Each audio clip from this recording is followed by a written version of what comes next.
Once the epitome of tranquility, the rivers of northern Rakhine now bear witness to the harrowing conflict unleashed during Operation 1027, as the Arakan Army launched its offensive against the Myanmar junta. The western coast of Myanmar transformed into a battleground. The Myanmar Navy, once unchallenged, found itself thrust into the crucible of conflict. In lands where warfare was predominantly terrestrial, the sea and rivers of Rakhine became theaters of battle. Naval attack ships, once dormant, now roared to life, raining down artillery fire and serving as lifelines for the embattled forces. Thus, the Arakan Army found itself engaged in a relentless struggle against the might of the Myanmar military. Facing junta troops on land, in the skies, and upon the waves, it seemed inconceivable that a rebel force reliant on small arms could stand against the juggernaut of naval power.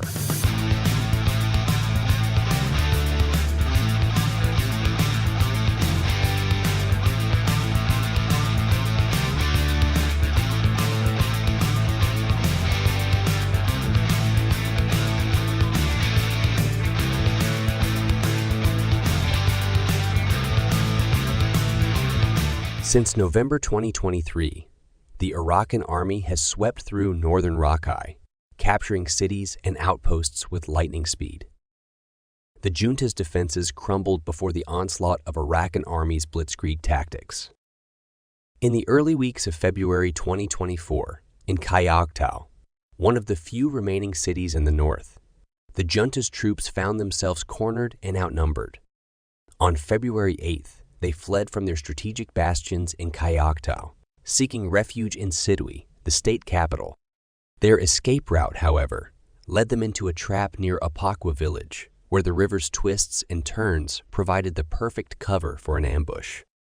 As the junta's ships navigated the treacherous waters, they faced relentless harassment from Arakan Army troops concealed along the riverbanks.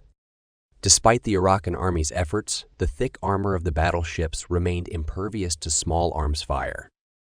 Yet, as the ships passed through the narrow defile, they became ensnared, trapped by hidden fish nets strategically placed to impede their progress. Surrounded by Arakan forces on both sides, the junta's vessels became targets for relentless bombardment. Gunshots rained down upon the ships, while the Arakan Army demanded surrender. In response, the junta's ships unleashed a barrage of gunfire and called for reinforcements.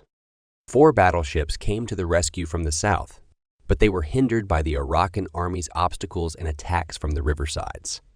The Arakan Army blocked 4 junta rescue vessels, despite continuous strafing and bombing by junta helicopters. The ensuing battle raged for hours, with the junta forces becoming sitting ducks. Amidst the chaos, the junta's ships succumbed to the onslaught, engulfed in flames and sinking beneath the waves.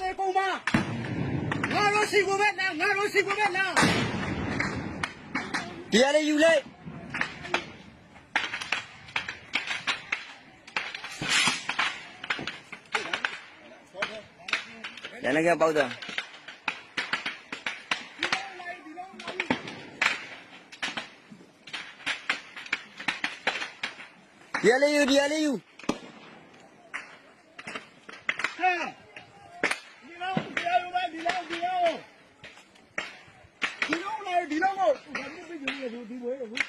Hope ya sell him, sell penny.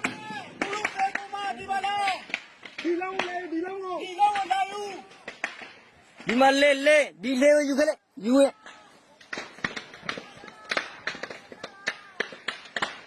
Delay layu.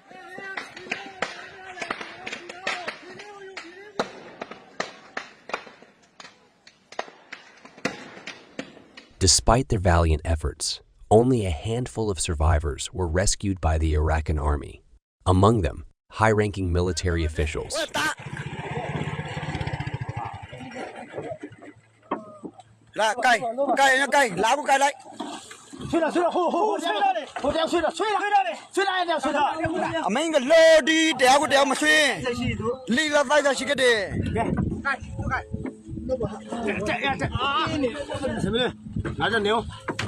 Ini tak apa ni tu, tak apa ni tu. Oh, siapa sih? Siapa ni bi?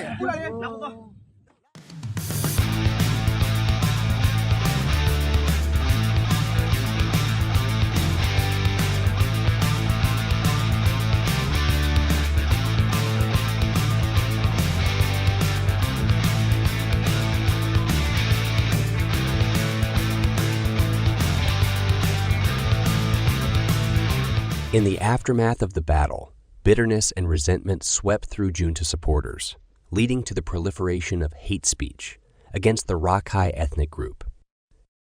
The military's crackdown intensified, targeting dissenters and civilians alike, with arrests and airstrikes. Yet the Arakan Army remained undeterred, vowing to continue their fight for liberation. As conflict rages on, peace remains a distant dream, lost amidst the clamor of war.